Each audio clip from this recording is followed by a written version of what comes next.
Start because I was binging last night. I absolutely adore Inside the Black Box. I'm just like, wow, because I'm not an actor person.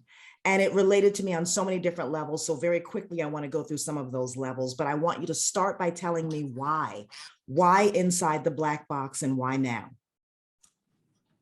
Well, Inside the Black Box was created I had an idea 18 years ago because culturally, we speak about issues within the industry, in my experience, among ourselves and with my fellow colleagues. And so I wanted a place where we could be comfortable and really talk about our truths, because I think that's when change happens, when we share our stories and we share our experiences.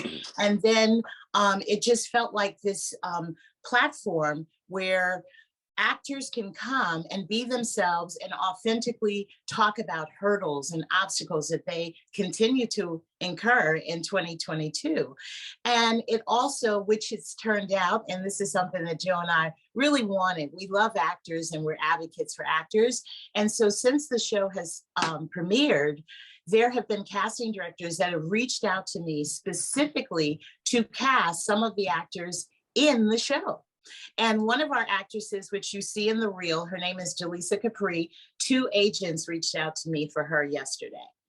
So we're putting her package together today. Yeah. Okay, so why is it important in the age of influencing and people all over the place, communicating all the time in all these different venues? Why is it still important to bring together professionals, actors, people who are masters in their craft? I was really kind of struck by the breadth of professionalism, people who are actually studying how to become other people. Why is that important? I think community is important, and I think that's part of what Tracey was after. I think communities usually have leaders, and they have people who have ideas, and they have structure, and they have ways to sort of navigate through this profession. So for the guests to come onto the show and talk about their experiences within the business to people who are trying to enter the business is like opening a door. It's like ushering people through. It's exactly what Tracey just described, and which is what we wanted this show to be able to do. Give these young people an opportunity to be seen. Viola Davis, when she received her award, talked about opportunity. And that's what this show offers, is opportunity, not just for the young folks who are on the show, but an opportunity for the guests to come on the show to talk about their experiences. So Felicia Rashad said that acting and one acting episode gave her visibility, The Cosby Show. I can go back and say my husband and I were raising our family when The Cosby Show came on, and I literally was mimicking and watching, Mama Huxtable as I was corralling my 4. But she talked about this idea of visibility. In 2022, can I make the assumption that we are visible and that things have changed and that actors don't need, or there is no need for a raising of the visibility? Is that an assumption that is erroneous now? What do you think? That is an assumption. No, I believe that there are a lot of great opportunities. They're from Ava DuVernay to Tyler Perry, the studios that are being built. I just read there's an African-American woman who just bought acres in Atlanta. She's going to be the first African-American woman to own her own studio there. So there are strides.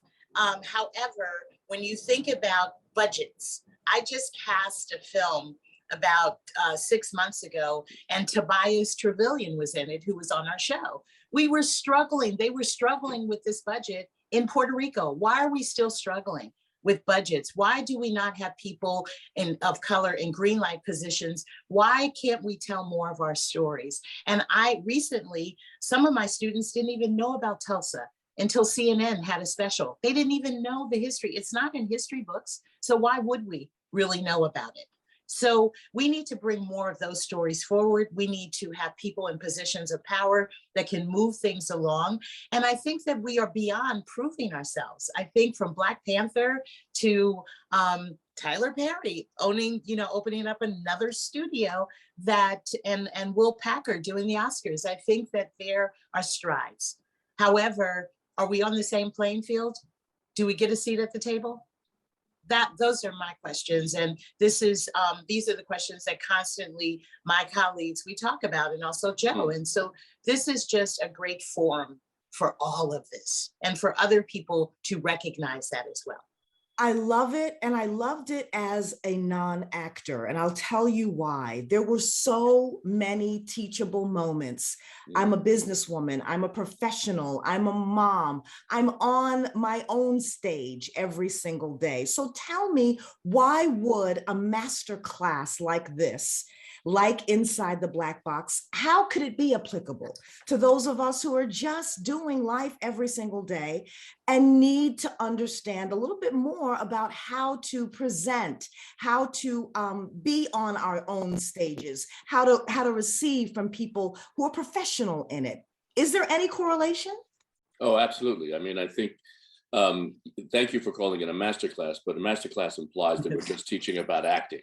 And that's not what's going on inside the Black Box. We are talking about how to live within a business. That could be any business.